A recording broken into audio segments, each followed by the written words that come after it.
我们是在上海音乐学院认识的。当时穆老师他是读作曲专业，由同学介绍，我们就慢慢就是合作，就走在一起了。毕业了之后嘛，两个人就是决定在上海结婚，然后就回到越南来发展。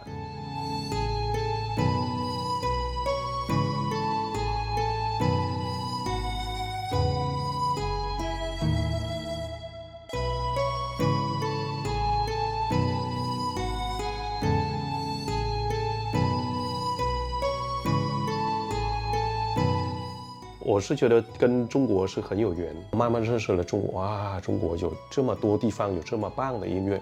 中国的音乐为什么对我来说那么有吸引力？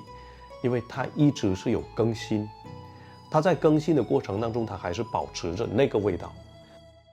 越南的音乐它比较婉转它比较温柔然后比较有韵味。